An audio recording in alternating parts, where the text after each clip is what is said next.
Hello, everybody. I'm Lou Dobbs, and this is the Great America Show.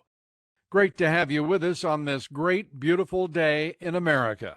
Never mind that here on the farm in this undisclosed location, pretty much, we have a forecast this evening of thunderstorms and considerable rain as the seasons are readying for their annual handoff from summer to autumn.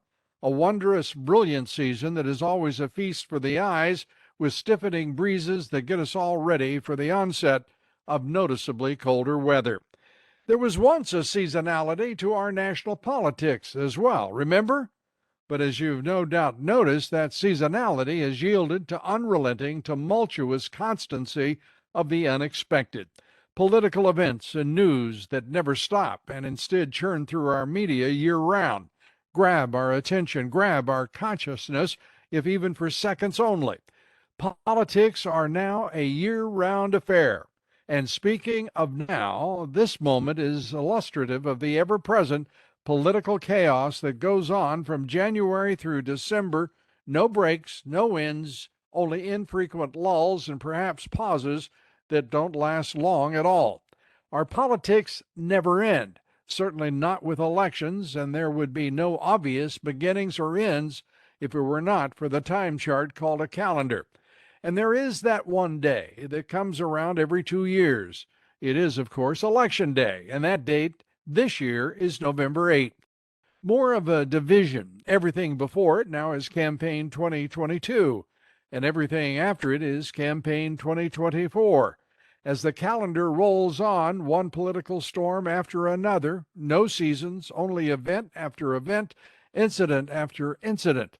Modern politics, Marxist style. Little could be more exemplary of the Marxist Dems and their deep state thuggery than the arrest for a second time of President Trump's former chief strategist and presidential assistant Steve Bannon.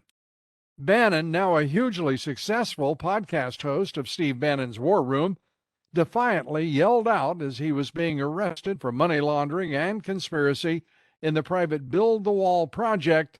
This was one, he said, of the best days of his life. Typical of left-wing web comments was this projection claiming that Bannon was, quote, just employing the Trump strategy of committing crimes in broad daylight and then when caught claiming it's a political witch hunt. And the cultists on the far right buy it every time, end quote. Talk about projection from the left. The left-wing commentator, blissfully unaware that Trump has never committed wrongdoing, exonerated in 2 impeachments, a 2-year special counsel probe, and more than 3 years of FBI investigation. And I should add, frame-ups and conspiracy over more than 6 years now. But the Marxist Dems keep up their disinformation campaigns relentlessly against you, me, all our fellow citizens. Our votes and an honest count are all that stand between us, this great republic, and then an unprecedented national catastrophe. Be sure you vote. Be sure you're engaged. Please, for all our sakes. The FBI is chasing down as many as 50 top MAGA Republicans. We don't know why or what they're doing, but that's hardly new, is it? This is what we've come to expect of this Gestapo-like FBI that serves only the Marxist Dems. Our guest today leads one of the most important watchdog groups in Washington, D.C. Our guest is Tom Fitton, president of Judicial Watch, one of the keenest observers of both our body politic and this horrifically corrupt federal government. And now, here is Tom Fitton. Tom, great to have you with us on the Great America Show. As always, thanks for being with us. Lou, it's good to be with you again. Thank you. And congratulations again on a timely and focused lawsuit. Judicial Watch filing another FOIA lawsuit against the National Archives. This is a remarkable. I'd like to know, first of all, have you all ever filed a FOIA against the National Archives? Oh, yes. The Archives is famous for hiding documents and stalling the release of records. I think we may still be in court against them over Clinton documents. The Clinton documents, you're referring to the audio tapes, right?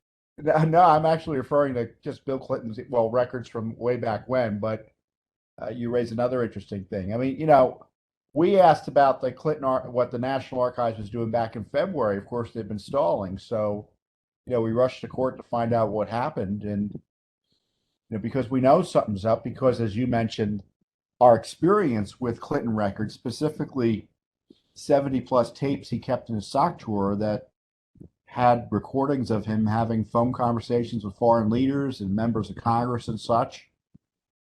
And, we went and we saw that. We saw public reports about it. So, well, let's go get them, right? And isn't it covered? Aren't these presidential records? So we took the position everyone's taken with respect to Trump, right? You can't have all those records. They're ours. And we go and sue. And the archives, the Justice Department, and the court told us to go jump in a lake. That the president has discretion to take records with him when he leaves. You can't second guess his decision making. And presumptively, if he has records when he leaves, they're his. Isn't that remarkable?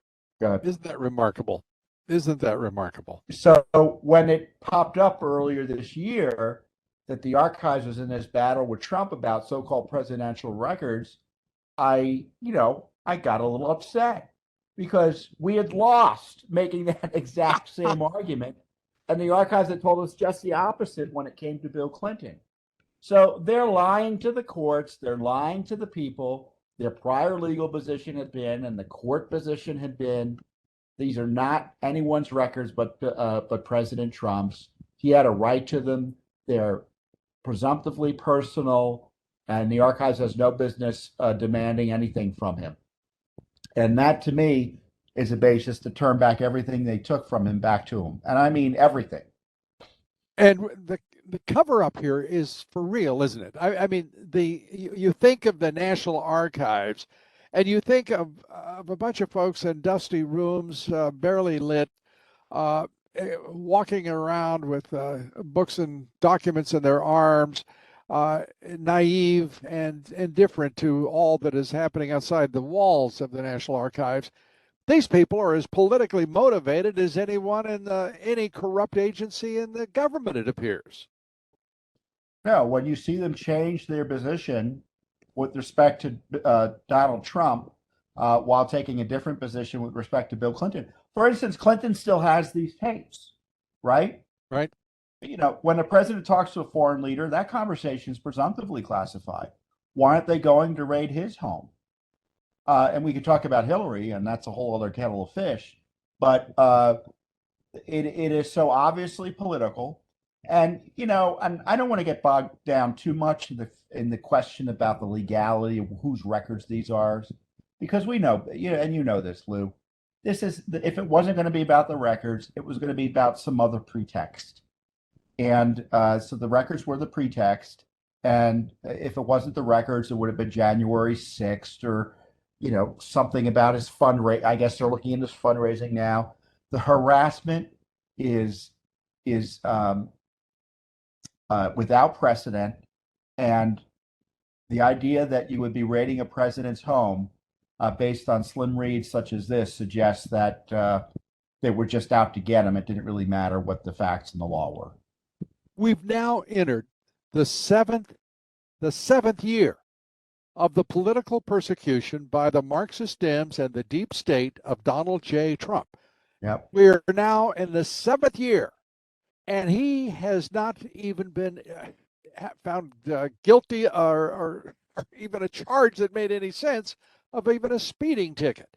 At what point is the evidence so overwhelming that we are dealing with a corrupt FBI, a corrupt Department of Justice, a political party and the Marxist Dems that are absolutely evil and intent on destroying this man, his family, and his future?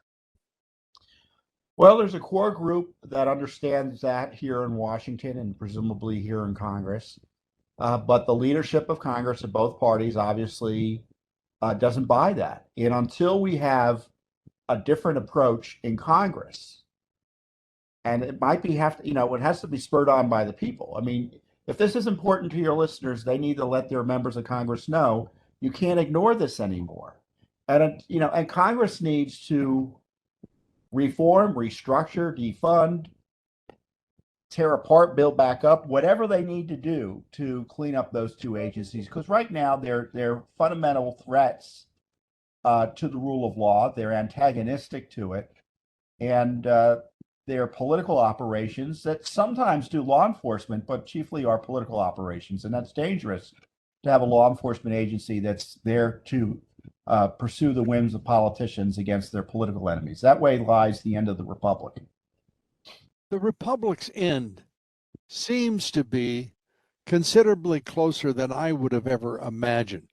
I don't know how distant it is or how near, but I do know that when we are dependent upon the American people stiffening the backbones of otherwise craven and cowardly representatives of the people in both the Congress and the Senate, the republic's end has to be near, does it not?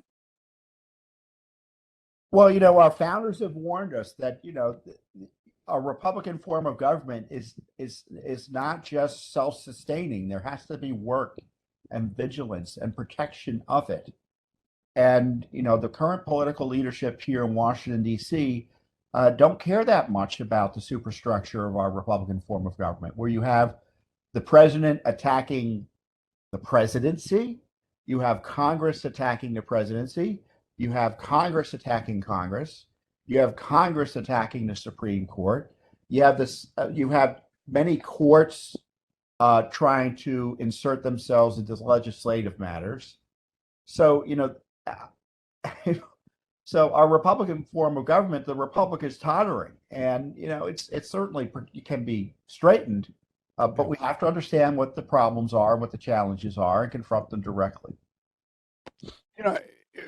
I don't know how many people are students of American history, but from Washington on, as we became that constitutional republic, we our second and our third presidents, John Adams and Thomas Jefferson, were fighting over the very same issues that we are fighting here today, and they were ugly fights, weren't they? I mean, we're talking about whether or not federalism will prevail, whether or not states' rights will have the powers that Thomas Jefferson, to every fiber of his being, believed they should have, and it is in the DNA of both the Declaration of Independence and the Constitution.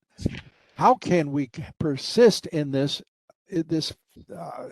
folly in which we centralize further and further the power of the federal government and make what was once an imperial presidency an imperious president? Right, and on top of that, you have Congress allowing this to happen as well, and Congress, for better for worse, in our form of government, is a preeminent branch of government, so it needs to be reformed and restored. Also constrained as well, per the Constitution.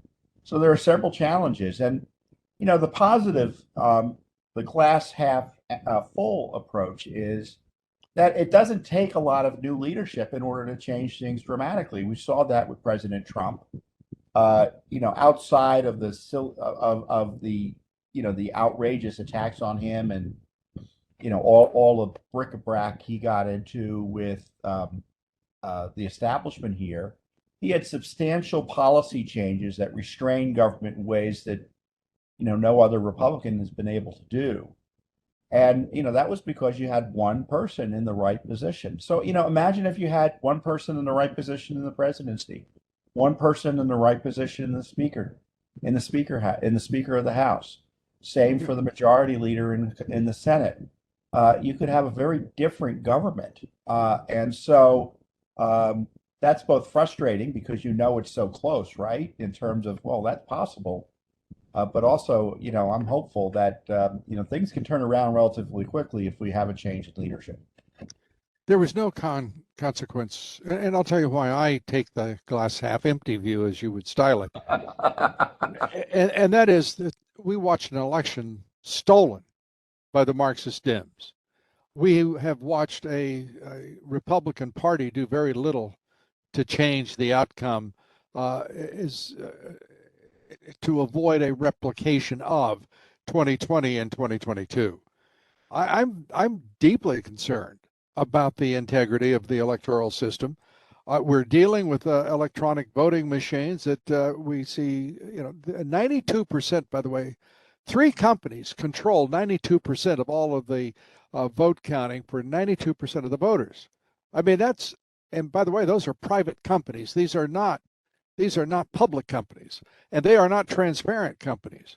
And whether they are well-meaning or otherwise, we don't know what's happening. The American people have no idea what is happening with electronic voting in this country right now. And by the way, neither does the news media, and neither does the Justice Department, and neither does the Attorney General. The former Attorney General, William Barr, who famously said that the election they had seen no significant voter fraud. I mean, let's talk about Bill Barr. What is his role in all of this? Suddenly, he is on television every day, principally Fox, screaming about Donald Trump, saying he's going to be indicted, hopes he isn't, but then gives all the reasons why he should be. He is saying basically that Trump deserved what he got with the raid on Mar-a-Lago because he was, quote unquote, jerking around the DOJ. This man is off his tethers. Well, it's unfortunately typical of the former Attorney General, which is kind of having a prejudiced view of the law and a situation, thinks he knows everything, and then makes judgments based on that. It was my view. That was his approach to the election fraud issue. He had a general view. The Justice Department should get involved in this. And so, he just believed what he read in the newspapers, did little, he tasked people to do little investigation beyond, again, reading newspapers, it looked like to me. And that was the end of it. And in this case, he's completely wrong on Trump's rights under the law here with respect to the documents. I explained it to you. And to me, this is like an ignorant statement. And I don't mean he's being malicious about it. It's just that he doesn't know. But on the other hand, he has a duty to figure it out. And here, there's a significant issue. Let's be nice and charitable. There's a dispute about the records. Whose records are they, and whether the President Trump had a right to have them personally because of his role as president and his abilities under the Presidential Records Act to designate material personal, and the Justice Department's prior position that if he had them after he left office, they were presumptively personal. Now, do you think that dispute provides a good faith basis for a criminal raid if the Justice Department changes its mind, or Bill Barr thinks he shouldn't have it? Of course not. Well, the fact that they're even contemplating an indictment is an indictment of the Justice Department. Yeah, well, Lord knows that many other indictments should be forthcoming against the Justice Department and against the FBI. Barr looks to me like he's the man leading much of the criminality that we're witnessing now. When he was Attorney General, let's remember, he's the one who refused to warn the American people about the lies that Joe Biden was telling in the second debate, both about the laptop, about Russian disinformation, about his son's business dealings. He knew they were all a lie, and he said he didn't want to intervene. But while he said he didn't want to intervene, he was intervening by sending out FBI agents pushing the Russian disinformation story, which he acknowledges, even as he says he knows Biden is lying. He then also knew that he was lying in perpetuating the lies about disinformation from 51 veterans of the intelligence community. He had had the laptop and knew its contents since the beginning of 2019. They spied on President Trump, but he never did a thing about it, did he? That's me being nice and polite. Yeah, I mean, he appointed Durham. He didn't really even need to appoint Durham. But it's the go slow institutional. By the way, what would be the difference where we are today, right? Than if he hadn't appointed a special counsel? Well, there's one place where there's one place we wouldn't be. We wouldn't see Michael Sussman exonerated and free and clear of lying to the FBI. After all, would we? No, It'll and Danchenko, who is supposed to be tried in October, it looks like they're going to take the same approach, where this poor Clinton Russia operative fooled the FBI. Who are they kidding? And no jury's going to buy that. So I fear it's going to be again Durham going in, accusing people in Clinton world of trying to fool the FBI, while the FBI, of course, knows exactly what was happening, knows who they were dealing with. In fact, with Clinton, they were her partners, and a jury sees right through that. And we'll see if we get the not in conviction Washington here. D.C. Tom, not in Washington D.C. They don't see through it. Well, There's no way you could get a conviction of a Democrat in Washington D.C. if your no, I life mean, depended on it. my view is Sussman was let off because he was seen as a patsy. He was not the real guy that should have been up there. And they thought, well, why you're going to expect me to believe that the top lawyer for the Democratic Party, one of the top lawyers for the Democratic Party and Hillary Clinton's campaign, goes into the FBI, and the FBI's top lawyer and people around him, quote, aren't sure, who he worked for? Who are they kidding? Yeah. Well, they're kidding us. And you know what? Because we're so eagerly kidded. There comes a point where you have to ask this question. Are most of the people in this country really this stupid? I mean, seriously, look, I know that we've been watching male fertility levels drop for the last 3 generations by almost half each generation. But at some point, can we find a bottom here where we can say we at least have the strength, the intelligence to look at what is and not pretend what is reality and actually do something? Because I'm not entirely hopeful here, to be honest. The voters tend to think a pox upon both their houses. But on the other hand, the country is also very much split. So I don't think all the voters don't understand the corruption issue. I think more should, but a good number still do. And the challenge we have, as you point out, is that we don't have the leadership here to take them on. I'm concerned about corruption. You're concerned about corruption, Lou. What leaders in Washington reflect those concerns these days? No one. Well, I believe Jim Jordan does. I believe James Comer does. I believe, honestly, I believe Ron Johnson does. I believe that Chuck Grassley does. What I don't, and Tommy Tuberville Well, the does. exceptions prove the rule, though, don't they? Don't the exceptions prove the rule? Well, if the question is, do I think there are more people that are as concerned as you and I are? No, I don't think there are as many in Congress as there should be, or the Senate. But I think that there's another thing we look at, and that is, who in the hell do people think Mitch McConnell is? Do they think he's some sort of affable, avuncular figure from Kentucky who really is just a good old American and is concerned about the great republic? Do you think anybody in their right mind would think that of this facile swamp creature? Well, Mitch McConnell has 50 people he needs to worry about, and they're all in the Senate. He doesn't need to worry about persuading voters. And that's the challenge, is that if an election were held today in the Republican caucus, he'd be leader again. And the challenge for us is that McConnell represents too many Republicans in the Senate. I mean, you see that core group of 17 that have voted, including McConnell, for some of Biden's big government spending and socialism. Yeah. That's a group that has a significant sway. And the numbers, let's hope. I don't know how the election is going to turn out one way or another. I just hope there are more conservatives in Congress. Yeah. And they're in a position to do more good or to do good just to begin with. So we'll see.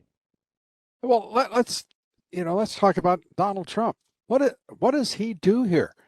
This is, I truly believe that this was, as a number of people have opined, the Mar-a-Lago raid by the FBI and DOJ. I do believe it was an attempt to grab evidence that they believed that Donald Trump had in his possession that would have been very incriminating to both the FBI, the Department of Justice, from the Russian collusion hoax investigations going back to actually 2016, July of 2016.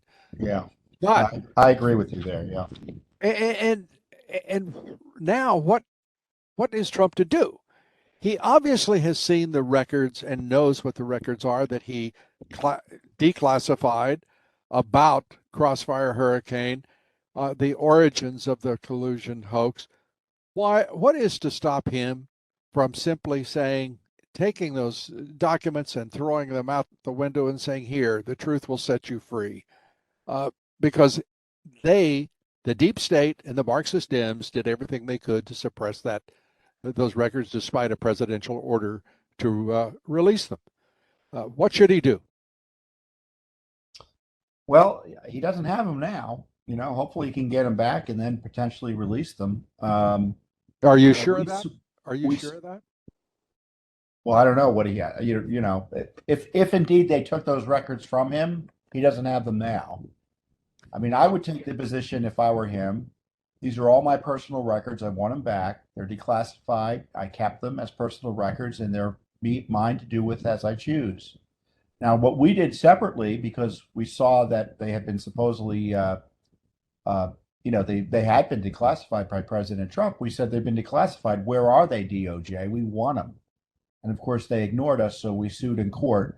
So we're trying to push it on both ends here. That's what I love about Judicial Watch. I know I'm the president, so I'm supposed to love Judicial Watch, but as a citizen, what I love about Judicial Watch is, and you and I are talking about all this, it's like, well, what can we do? Well, we can go sue for the records, right? And we do.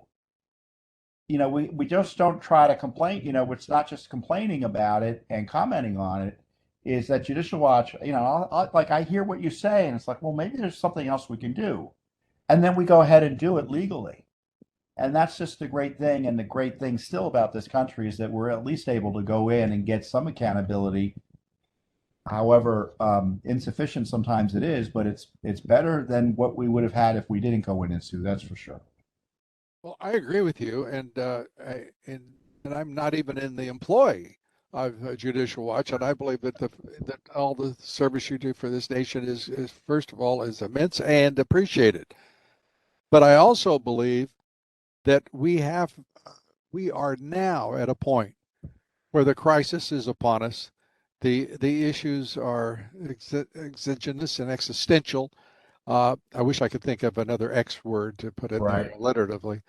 But the reality is we're in a crisis, not the crisis that, that Joe Biden has declared based on the 2019 emergency order of President Trump.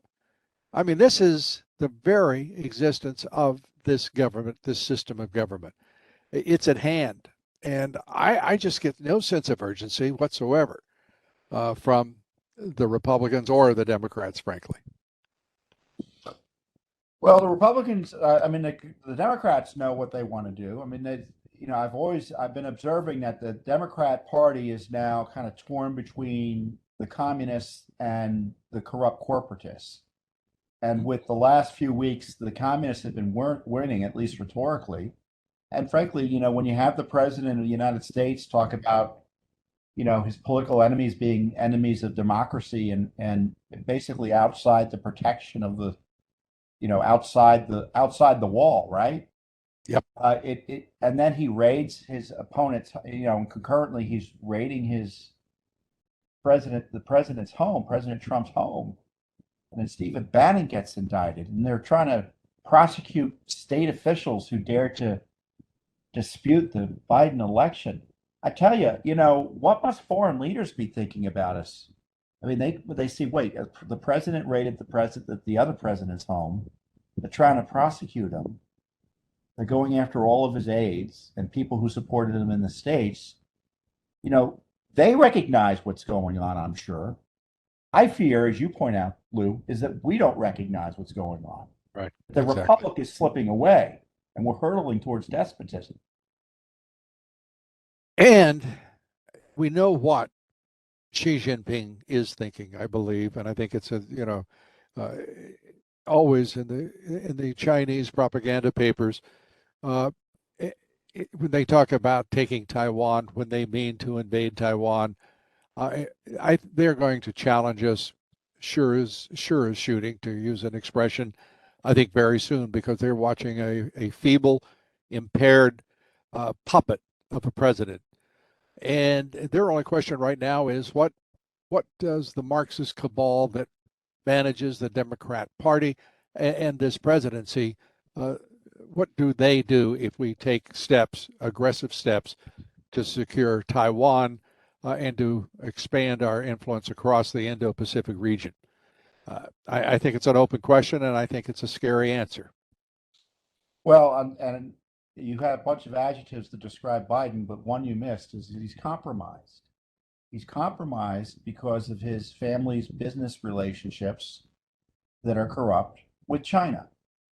So, again, the Chinese know he's on their payroll, however indirectly. Here in DC, we're supposed to all pretend that's not an issue. And of course it's an issue. And my concern with either with respect to Russia or with China, it's always we don't want Russia to lose. We don't want them to win, but we don't want them to lose. I guarantee you that's going to be the same approach with China. We don't want China to win, but we don't want them to lose. Yeah. And I don't know about you, Lou, but pick one or the other. Either you're in or you're out. And this sort of straddling the line gets our people killed unnecessarily and puts our treasure at risk for no good end. Yeah. And I misspoke earlier when I said it's not clear exactly who's in that cabal. We do have some of the names, and we have one prominent name, and that person at the White House this week with his wife to look at their pretty pictures in the White House. Barack Obama is without question in charge, and if anybody doubts that, they're just not paying attention. We're seeing the reports now. Barack Obama is going to be out in this midterm election campaigning with the Senate candidates, with some of the House candidates. No Biden will be present. It will be Barack Obama. And anyone who doubts that this is the third term of President Barack Obama, they have sorely, sorely missed a cascade of evidence over the first 20 months, just about 19 months, actually, of this administration. Don't you think? I think he has an influence that no one wants to look at, that's for sure. I think one kind of fun fact is he lives here in Washington, D.C. still. And it's the first time a former president has stayed and lived in Washington in a century. And what the heck is he still doing here?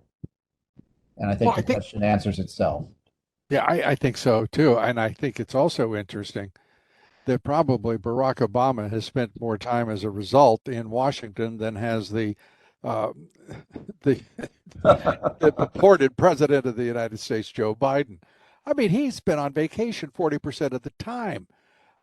We don't have to worry about who's covering, though, because we don't have to worry about Kamala Harris because no one even adds up the time she's spent away from Washington.